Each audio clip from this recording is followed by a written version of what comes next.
ፋኖ ከተማዋን ተቆጣጥሯል። መድፉንና አራት ተኳሾቹን ጨምሮ በሞርተር በማውደም ታላቅ ድል ተጎናጽፏል። ዝርዝር የግንባር መረጃ ይዘናል። እስራኤል ለሶማሌላንድ እውቅና መስጠቷን ተከትሎ የቀጠናው ውጥረት ተባብሷል። ሶማሊያ፣ ግብጽ፣ ቱርክና ጅቡቲ እስራኤል ለሶማሌላንድ የሰጠችውን የሀገር እውቅና ተቃውመው መግለጫ አውጥተዋል። ልዩ ትንታኔ አለንም። ሰላም፣ ጤና፣ ፍቅር የምንመኝላችሁ ውድ የበለስ ሚዲያ ቤተሰቦቻችን እናንተን ይመጥናሉ ብለን ያሰብናቸውን የተመረጡ የታህሳስ 18 ቀን 2018 ዓመተ ምህረት የረፋዱን የግንባርና ወቅታዊ መረጃዎችን ወደ እናንተ ይዘን ቀርበናል። ሰናይ ቆይታ።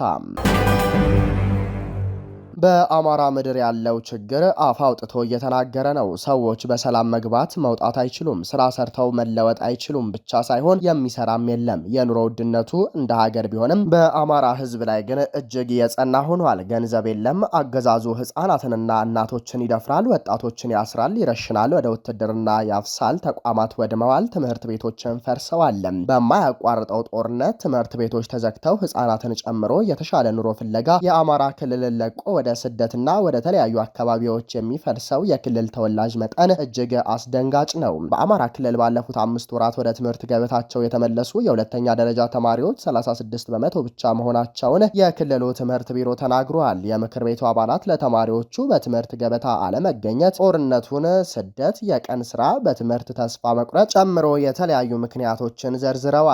በአንዳንድ አካባቢዎች ደግሞ ወደ ትምህርት ያልተመለሱ ተማሪዎች አሁን በምን ሁኔታ ላይ እንዳሉ እንኳን መረጃ ማግኘት እንዳልተቻለ ተገልጿል።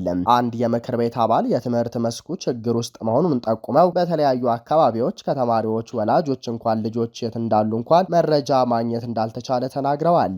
በአማራ ክልል ከዚህ ቀደም የስደት ልማድ የሌለባቸው አካባቢዎች ሳይቀር አሁን ስደት ልምድ ሆኗል ተብሏል። ወደ ግንባር ዜናችን ስናመራ ምኒልክ እዝ በላጎ ተወርዋሪ ሻለቃና ልጅ ኢያሱ ኮር 23ኛ ክፍለ ጦር ቃኝ አጅባር ከተማን ተቆጣጥረው የተሳካ ቀዶ ጥገና በመስራት ድል ተጎናጸፉ። ለበለስ ሚዲያ ምኒልክ እዝ መረጃውን እንደላከልን የበላጎ ተወርዋሪ ሻለቃ አንድ ሻምበልና የልጅ ኢያሱ ኮር 23ኛ ክፍለ ጦር ቃኝ በጥምረት ታህሳስ 17 ቀን 2018 ዓመተ ምህረት ንጋት ጀምሮ አጅባር ከተማን በመቆጣጠርና የተሳካ ቀዶ ጥገና በማድረግ ከ15 እስከ 20 ሆዳደር ሚሊሻ በመደምሰስ ብሎም 5 ክላሽ በመማረክ ድል ተጎናጽፈዋል። በተጋድሎ ፋኖቹ ወደ አጅባር ከተማ በውጊያ ጥሰው የገቡ ሲሆን በርካታ ሚሊሻ አልጋ ይዞና መንደር ገብቶ በተኛበት ተደምስሷል። በዚህም ከ15 እስከ 20 የሚሆን ሆዳደር ሚሊሻ የተደመሰሰ ሲሆን ቁጥሩ ያልታወቀም ቁስለኛ ሆኗል። ቀሪውም ወደ ጊምባና ተንታ ሸሽቷል። ይህ በእንዲህ እንዳለ ልጅ ኢያሱ ኮር 24ኛ ክፍለ ጦር አባላት የፋሽስቶን የብልጽግና አገዛዝ ዙፋን ጠባቂ ሰራዊት መድፉንና አራት ተኳሾቹን ጨምሮ በሞርተር በማውደም ታላቅ ድል ተጎናጽፈዋል። በርካታ የፋሽስቱ ብልጽግና አራዊት ሰራዊት ከውጫሌ ከጎልቦና ጭሳ በመነሳት ታህሳስ 16 ቀን 2018 ዓመተ ምህረት ጀምሮ እስከ ታህሳስ 17 ቀን ሙሉውን ቀን ጨምሮ ወደ አምባሰል ዙሪያ አበት ማጥቃት ያደረገ ሲሆን ልጅ ኢያሱ ኮር 24ኛ ክፍለ ጦር በአግባቡ በመመከትና በበርካታ ኃይሉን ሙትና ቁስለኛ በማድረግ ከባድ ሰብአዊ ኪሳራ በማድረስ ታላቅ ድል መጎናጸፋቸውን በለስ ሚዲያ ከምኒልክ እዝ ያገኘው መረጃ ያመለክታል።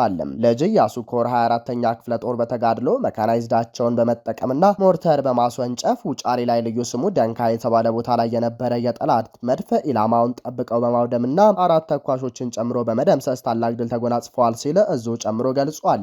በዚህም ከባድ ሰብአዊና ቁሳዊ ኪሳራ የደረሰበት የፋሽስቱ አገዛዝ ሰራዊት በተከታታይ 2 ቀን በተደረገው ተጋድሎ የጄትና ድሮን ቅኝት እያደረገ የተዋጋ ሲሆን ንስሮቹ 24ኛ ክፍለ ጦርም ምንም ነገር ሳይበግራቸው ጠላትን አይቀጡ ቅጣት ቀጥተው ወደ መጣበት በመመለስ እንዲሁም ቀጠናቸውን ጭምር በማስከበር ታላቅ ድል አስመዝግበዋል።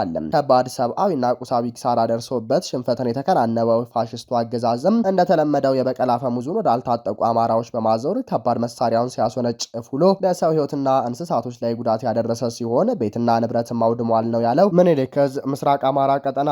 በተመሳሳይ የፋኖን ምት መቋቋም ያቃተው የአገዛዙ ሰራዊት ቤተክርስቲያንን እንዳወደመ ታውቋል። የአማራ ፋኖ ብሔራዊ ኃይል አፋባሃ ምስራቅ አማራ ቀጠና ምኒልክ እዝ ላስታ ጀነራል አሳምነው ጽጌ ኮር ተከዜ ክፍለ ጦር በወሰደው አጸፋዊ ምላሽ ከባድ ሰብአዊና ቁሳዊ ኪሳራ የደረሰበት የአገዛዙ ሰራዊት በአጸፋዊ ምላሹ የኢትዮጵያ ኦርቶዶክስ ተዋሕዶ ሃይማኖት ንብረት የሆነችውን ቤተክርስቲያን በከባድ መሳሪያ አውድሞ ተመልሷል። ታህሳስ 16 ቀን 2018 ዓ.ም ተከዜ ክፍለ ጦርን ለማጥቃት በሁለት አቅጣጫ ማለትም ከኩል መስክ ወደ ዟቢያ ወይም ዙሃባ አቅጣጫ እንዲሁም ከላሊበላ ገነተ ማርያም ዟቢያ ወይም ዙሃባ አቅጣጫ የመጣውን የጠላት ኃይል ተከዚዎቹ በእልህ አስጨራሽ ትንቅንቅና ፍልሚያ ጠላትን ሲያደባዩት ውለዋል። በተደረገው ፍልሚያ ጠላት በኩል መስክ ቀጠና 48ኛ ክፍለ ጦርንና በላሊበላ 3 ሻለቃዎችን ይዞ የተሰለፈ ሲሆን 2 ዙ 23 መድፍ ሞርተርና በዲሽቃ የታገዘ ውጊያ ቢከፍትም አይበገሬዎቹ በሚያውቁት ቀያቸው ወጥተውና ወርደው ጠላትን አንገት አስደፍተው መልሰውታል። በአውደ ውጊያው የጠላት ኃይል 15ቱ ሲደመሰስ ከ34 በላይ እንደቆሰለበት ታውቋል። በዚህ ሽንፈቱ የተበሳጨው የአገዛዙ ወንበር አስጠባቂ ሰራዊት ላስታ ወረዳ ውስጥ የምትገኘውን ዙአቢያ ኪዳነ ምሕረት ቤተክርስቲያን በዙ 23 እና ሞርተር በመታገዝ ያወደማት ሲሆን 6 ንጹሃንን ማለትም አንዲት ሴት መምህርትንና ህፃን ልጇን፣ አንድ አረጋዊና ዲያቆን ልጁን እንዲሁም 2 የቻይና ሲሲ መንገድ ፕሮጀክት የሻላይ የምትባል ቦታ ላይ በስራ ላይ እያሉ በጥይትና በከባድ መሳሪያ ፍንጣሪ አቁስለዋቸው ተመልሰዋል። በተያያዘ መረጃ ታህሳስ 16 ቀን 2018 ዓ.ም ተፈራ ማሞ ክፍለ ጦር በአገዛዙ ሰራዊት ላይ አጸፋዊ ምላሽ ሰጥቷል። ታህሳስ 16 ቀን 2018 ዓ.ም ፋኖን ለማፈንና 5 ቀበሌ ህዝብን ለመሰብሰብ የአይና ከተማ መነሻውን አድርጎ በቡግና ወረዳ 5 ቅዱስ ሀርቤ ቀበሌ ይንቀሳቀስ የነበረው የፋሽስቱ አብይ አህመድ ዙፋን አስጠባቂ ሰራዊት በምድር ድሮኑ ተፈራ ማሞ ክፍለ ጦር አይቀጡ ቅጣት በመቅጣት ሙትና ቁስለኛውን ይዞ ተመልሷል። ፋኖን ለመክበብና የቡግና ወረዳ የቅዱስ ሀርቤ ህዝብን ለመሰብሰብ ያልቻለ ሲሆን የተለመደ ስራውን ህፃናትንና አዛውንትን በመደብደብና ቤት ለቤት በመዞር ፋኖን ደግፋቸዋል በማለት እህል በመድፋት እኩይ የዘወትር ልማዱን አከናውኖ ወደ መጣበት ተመልሷል ሲል የአማራ ፋኖ ብሔራዊ ኃይል ምስራቅ አማራ ቀጠና ምኒልክ እዝ መረጃውን አጋርቶናል። ወደ ጎጃም ግንባር ስናመራ አይበገሬዋ 88ኛ ክፍለ ጦር ጠላትን ደምስሳ 5 ክላሽ መማረኳ ተነግሯል። ታህሳስ 17 ቀን 2018 ዓመተ ምህረት መነሻውን ከቡሬ ዙሪያ ወረዳ ቆሽ ከተማ ያደረገው የአብይ አህመድ ዘር ጨፍጫፊ ሰራዊት እኩይ የጥፋት ተልእኮን አንግቦ አርሶ አደር ለመዝረፍና ለመጨፍጨፍ ቅጥረኛ ሰራዊቱን ከንጋቱ 10 ሰዓት አካባቢ ጀምሮ ወደ ጭራር ቀበሌ ያንቀሳቀሰ ሲሆን በአፋብኃ ቴዎድሮስ እዝ 109ኛ ኮር አይበገሬዎቹ የ88ኛ ክፍለ ጦር አንደኛ ሻለቃና 6ኛ ሻለቃ ቃኝና መሐንዲስ የጠላትን የእንቅስቃሴ መረጃ በማጤንም ጠላትን ቀጥቅጠውና ጉሮሮን አንቀው 5 ክላሽንኮቭ ማርከዋል ተብሏል። ክፍለ ጦሩ እንደ አዲስ ጥቅምት 29 ቀን 2018 ዓ.ም ከተመሰረተ ወዲህ ለሰባተኛ ጊዜ የተሰጠ ግዳጅ ሲሆንም በግዳጁ አንደኛና 6ኛ ሻለቆች የጀግንነት ልካቸውን ያስመሰከሩበት ቦታ እንደ ሁኔታው አንብቦ የመጠቀም ወታደራዊ ዕውቀታቸውን ያሳዩት ወደፊት ተወርውረው እኔ ልቅደም እያሉ የጠላትን አፈሙዝ የነጠቁበት፣ የጠላትን አከርካሪ የሰበሩበት፣ ጠላትን ጉልበቱ እስኪረድ እያሯሯጡበት፣ ጀርባውን በጥይት የነደሉበት፣ በሲቃ የጣረሙት ድምፅ ያላዘነበት ግሩም ቀን ድንቅ ውሎ በወንበርማ ጭራር ቀበሌ ነበር። በግዳጁ ጠላት ከ43 በላይ ወደማይመለስበት የተሸኘ ሲሆን ከ27 በላይ ማቁሰል ተችሏል ብሏል ክፍለ ጦሩ። ደብረ ማርቆስ ሆስፒታልም በቁስለኞች እንደተሞላ ነው ተብሏል። 206ኛ ኮር በጠላት ላይ በተከታታይ ባደረገው ተጋድሎ በሉማሜ ስናንና ደብረ ኤልያስ የተደቆሱ የጠላት ከባድ ቁስለኞች በደብረ ማርቆስ ሆስፒታል በድን ሆነው እየወጡ ይገኛሉ ሲል ኮሩ ገልጿል። በጃማው ድንቅ ኦፕሬሽን የጠላት ኃይል ከተቀጠቀጠ በኋላ በርካታ ከባድ ቁስለኞች በደብረ ማርቆስ ሆስፒታል መግባታቸው ይታወቃል።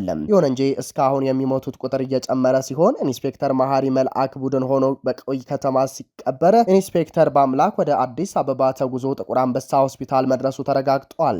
በደብረ ኤልያስ ወረዳ የተቀመጠችው 32ኛ ክፍለ ጦር 5ኛ ሬጅመንት በርካታ ቁስለኞች ደብረ ኤልያስ ሆስፒታል የሚያቀስቱት እንዳሉ ሁሉ መቶ አለቃ ፋሚ ኡመርና መቶ አለቃ መዝገብ ካሴን ጨምሮ በርካቶች ደብረ ማርቆስ ሆስፒታልን አጥለቅልቀዋታል። በስናን የተቀጣጠለችው 25ኛ ክፍለ ጦር በበኩሏ ኮተቷን ይዛ ከአረቦ ገበያ ወጥታ ነራታ ቀበሌ ተሰብስባ ቁስለኞቿን እያገላበጠች ትገኛለች። በሉማሜ ከተማ እስካሁን መረጋጋት ያልቻለው የብልጽግና ስብስብ በአዋበል ወረዳ ፖሊስ ጽፈት ቤት ኃላፊ በድሉ ሰዋለ፣ በሉማሜ ከተማ አስተዳደር ሰላምና ደህንነት ኃላፊ ላመስግንም፣ በዙሪያ ወረዳ ሰላምና ደህንነት አዲሱ ቸሪ አማካኝነት ከሞት የተረፉ ሚሊሻዎችንና ፖሊሶችን ለማረጋጋት ሙከራ ቢያደርጉም ጥርሳቸውን የሚያንቀራጭጩትና በቁማቸው የሚሰቃዩት ድጋሜ ወደ ግዳጅ ማስወጣት ተስኗቸው ስብሰባው ያለ መግባባት ተበትኗል። በጃማው ድንቅ ምት ሲፍረከረኩ የነበሩ 10 ሚሊሻዎች ደብዛቸው በመጥፋቱ ምክንያት ግራ የተጋባው የአረመኔው ሰራዊት በጸበልና በገዳም አካባቢዎች ፍለጋውን እያጧጧፉ መሆኑን አረጋግጠናል ብሏል። የአፋብኃ ቴዎድሮስ እዝ 206ኛ ኮር ህዝብ ግንኙነት እስራኤል ለሶማሌላንድ እውቅና መስጠቷን ተከትሎ የቀጠናው ውጥረት ተባብሷል። ሶማሊያ፣ ግብጽ፣ ቱርክ፣ ጅቡቲና የአፍሪካ ህብረት እስራኤል ለሶማሌላንድ የሰጠችውን የሀገር እውቅና ተቃውመው መግለጫ አውጥተዋል። ይህም በቀጥታ የቀጠናውን የኃይል አሰላለፍ በቅስፈት አሳይቷል።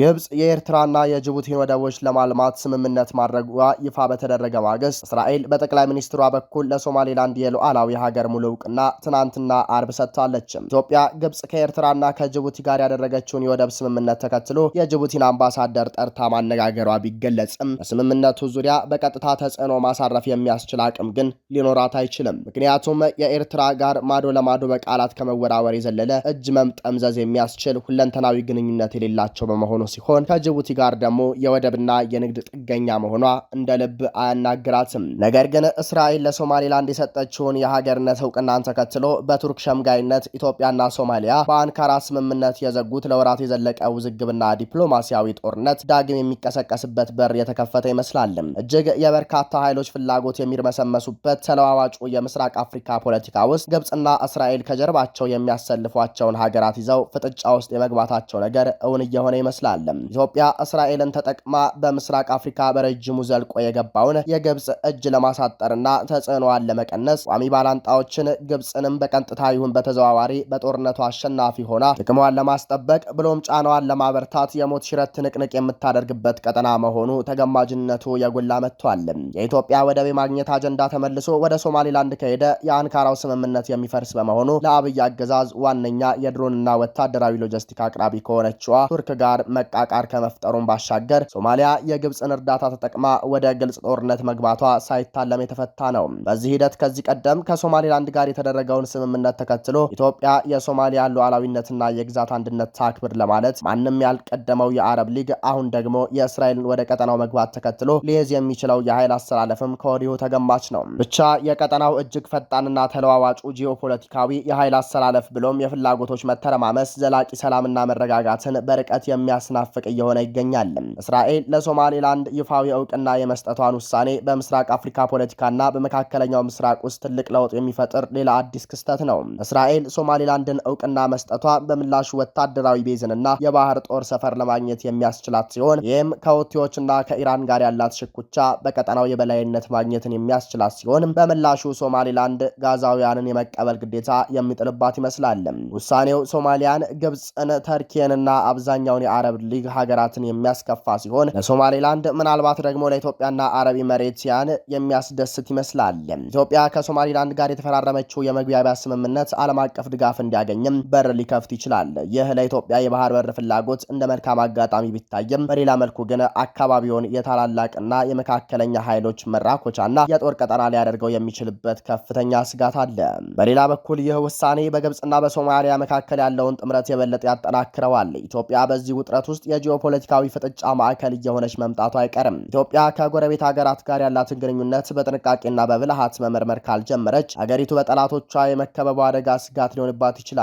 ሶማሊያ ለእስራኤል ውሳኔ በኢትዮጵያ ሶማሌላንድ መካከል ተፈርሞ የነበረው የመግባቢያ ስምምነት የፈጠረው ዲፕሎማሲያዊ ውዝግብ ተቀጽላ ነው ብላ ቂም መያዟ ከግብጽ ጋር ያላትን ግንኙነት በመጠቀም ኢትዮጵያን ለመበቀል ፍላጎት ማሳደሯ የሚጠበቅ ይሆናል። የቀጠናው ዲፕሎማሲና ጂኦፖለቲካ እንደዚህ በየሰዓቱ እየተቀያየረ ባለበት በዚህ ወቅት በኢትዮጵያ ውስጥ ያለው የእርስ በርስ ጦርነት ለውጭ ኃይሎች መጠቀሚያ በር መክፈቱም የማይቀር ይመስላል። የሶማሌላንድ እውቅና ለኢትዮጵያ ትልቅ እድልና ተስፋ ወይም ተግዳሮት ሊሆን ይችላል። ኢትዮጵያ በስሜት ሳይሆን በሰከነና የሀገርን የረጅም ጊዜ ጥቅም ባስጠበቀ መንገድ መንቀሳቀስ ይገባታል። በአንጻሩ ሶማሊያ፣ ግብጽ፣ ቱርክና ጅቡቲ እስራኤል ለሶማሌላንድ የሰጠችውን የሀገርነት እውቅና ተቃውመው መግለጫ አውጥተዋል። ይህም በቀጥታ የቀጠናውን የኃይል አሰላለፍ በቅስፈት አሳይቷል። ግብጽና ቱርክዬ መሃል የዲፕሎማሲያዊ አውድ ሽኩቻዎች ቢኖርም ግብጽ በዋነኝነት በሶማሊያ አስታካ ኢትዮጵያ ላይ በምታደርገው ከበባ፣ ቱርክዬ ደግሞ ከሶማሊያ በምታወጣው የወርቅና የተለያዩ ማዕድናት ዙሪያ ጥቅሟን አስልታ የእስራኤልን እውቅና አውግዘዋል። በአንጻሩ ጅቡቲ ደግሞ የእስራኤል የሶማሌላንድ የሀገርነት እውቅና መዳረሻ የኢትዮጵያ የወደብ ፍላጎት ማጠንጠኛ እንደሚሆን ስጋቷን ተንተርሳ ድርጊቱን አውግዛለች። አሁን ኢትዮጵያ በግብጽ ከሚደረግባት ሁሉን አቀፍ ከበባዎች የብሔራዊ ጥቅም ፍላጎቶች ሆነ የጂኦፖለቲካ የኃይል አሰላለፍ አንጻር ካለው ስሌት የተሻለ እስራኤል በቀደደችው የሶማሌላንድ የሀገርነት እውቅና ከባ መጠቅለል ነው። ኢትዮጵያ የእስራኤል እውቅናን አስመልክቶ እንደ ጎረቤት ሀገሯ ምንም አይነት መግለጫ በፍጥነት አለማውጣቷና በዝምታ መመልከቷን ይህንን ጠቋሚ ነው። አሁን ኢትዮጵያ ምናልባት ከሳምንታት በኋላ ሶማሌላንድን አስመልክቶ በምታንጸባርቀው አቋም በቱርክ አደራዳሪነት የተፈረመው የአንካራው ስምምነት የውጥረት መጀመሪያ ይሆናል። ከቱርክ ጋር ዘርፈ ብዙ የጥቅም ፍላጎቶች እንደተሳሰረ ሀገር ኢትዮጵያ በምታራምደው አቋም የምታጣቸው ጫና የሚፈጠርባት በቀጥታ ጥቅሞቿን ሊያሳጧት የሚችሉ ፍላጎቶች ይኖራል። ከሶማሊያ በላይ ከቱርክ ጋር ያለው ግንኙነት አስጊ መሆኑ አይቀርም። ኢትዮጵያ አቋሟን ከእስራኤል ጋር መሆኑ እርግጥ ሲሆን ከአረብ ሊግ ሆነ ከአፍሪካ ህብረት የሉዓላዊነት ካርዶች ተመዘው ጠንካራ የዲፕሎማሲያዊ ውግዘቶች ሊኖሩ ይችላሉ። በእርግጥ የአፍሪካ ህብረት የውግዘት በትር እንዳያያዙ ይወሰናል። የሆነ ሆኖ አዲሱ የምስራቅ አፍሪካ ቀጠና በግብጽ፣ በቱርክ፣ በእስራኤል ቀጥተኛ ሚናዎች ከፍልስጤም ከመካከለኛው ምስራቅ አረብ ሀገራት ጋር ተያይዞ አንድምታው ዓለም አቀፋዊ አድርጎ አዲስ ትኩሳት መፍጠሩ አይቀርም። የዚህ ትኩሳት ዙሪያ ገቦች ደግሞ ሶማሊያ፣ ኢትዮጵያ፣ ሶማሌላንድ ይሆናሉ።